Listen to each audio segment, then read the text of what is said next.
Hello everyone, in this video I'm just going to kind of explain the takeaways that I've gotten from this summer. And what I mean by that is kind of what I've learned and what I wouldn't do again that I did this year. And I'm just going to first of all start off with pretty much my workout schedule. If you saw my original summer goals video and kind of me explaining my workout routines, as you would know, I originally had it where I was working out every single day without a break. And I was doing that for about 4 weeks into the summer until I think the first day I took a day off was when I failed a deadlift workout. And yeah, so I kind of worked up to what I was supposed to do and I just couldn't do it. And I stopped the workout. And then after that, I actually failed 2 more deadlift workouts since that workout. And that kind of made me realize that the goals that I set at the beginning of the summer were a little unrealistic.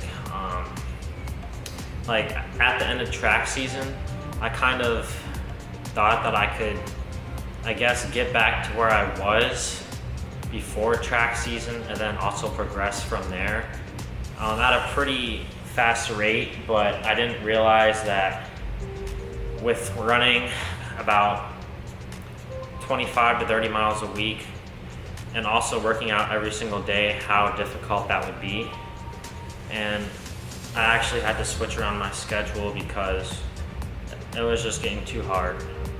So definitely next year I think I'm gonna have where I have at least 1 day off every single week and kind of have time to recover, because like I said, my deadlifts, I suffered a 3-week loss in my deadlift progress just because of the kind of unattainable goal that I set at the beginning of the summer.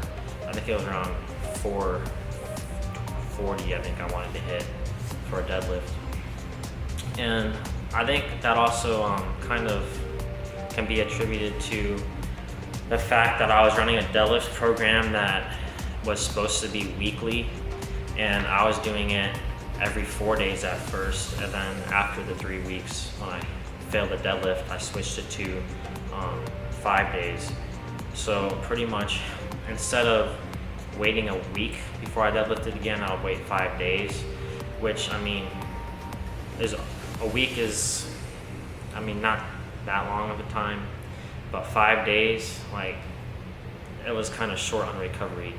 So that was also another one of the possibilities why, the deadlifts weren't gonna happen. So for next summer, and even like when tracks or cross country season's over, I think I'm just gonna focus on making a weekly plan. That way every workout I can come in feeling refreshed, because I felt like this summer, it was like every single day, I was just sore, and like from the running and everything, I was just tired and kind of just halfway getting through the workouts. I'm not saying that I didn't have a successful summer or anything, but I'm just saying in order to like maximize the amount of time and like strength I can gain in a short amount of time, I think it would be more beneficial for me to have at least a day of rest in the long run. But like I said, I was still able to gain a lot of strength. My chin-ups, I got up to about an 8x8 with 50 pounds. My pull-ups, I was able to get up to a 35-pound 8x8. I progressed really a lot in my muscle-ups, which, at the beginning of the summer, I think I was doing sets of 3, and then I got to doing sets of 7, which really helped my bar brothers. And then my dips, I progressed a lot of endurance in my dips. I was getting up to doing sets of 20 with 15 pounds, which was really hard. But lifting wise, I kind of started to plateau on bench. That could be, my shoulder. The shoulder's kind of off from this shoulder. I don't even know if you can tell in the video or not, but as you can see, I'm doing the exact same thing, but this shoulder's a little lower. So when I bench, one side goes up faster than the other side. And that, when I started to get pretty heavy, it didn't really start till I got into the heavier weight zones. it didn't happen before that. So I think after summer ends and school starts, I'm just gonna go back to lifting not a lot of weight and just focus on form. And that goes with squats too, because I've kind of noticed that when I've gotten up to the heavy weights, my knees start to cave in. Like I don't know if you can see this or not. Like I'll be coming up and my knees start to like cave in like that. So I gotta go back to just making sure that I'm not lifting a lot and just focusing on form, because it'll help me in the long run. And deadlifts, as far as they go, you know, I just gotta focus on keeping my back from arching, so I could hurt my back that way.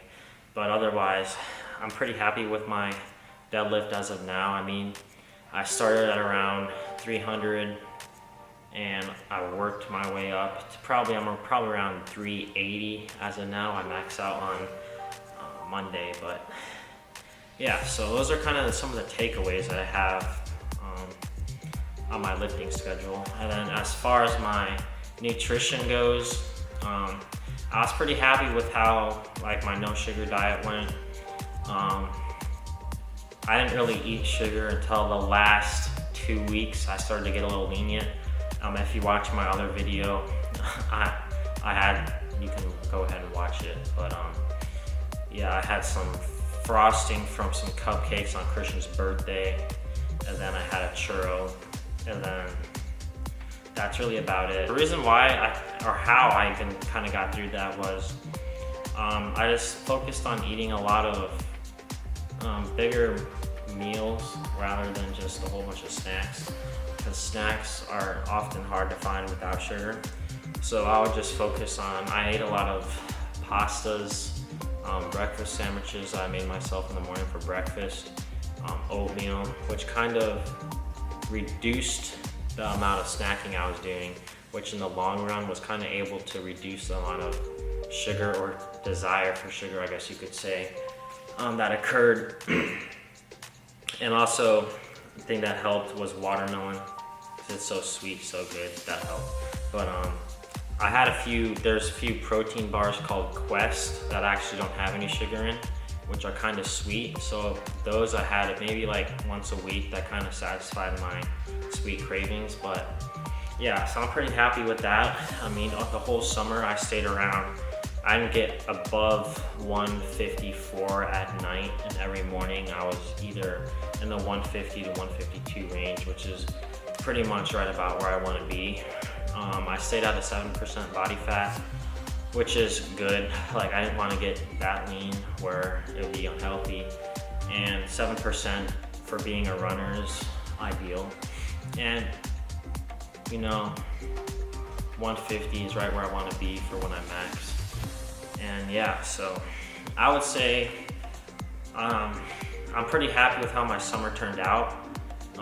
Just going into next summer, I would be a little more careful about how I kind of schedule my workout routines and be more realistic with my goals, and kind of remember that it's pretty hard to increase your pulls fast in a short amount of time, because summer is about 77 days, and you do have to be realistic with the amount of weight you can be adding, because it is a short amount of time.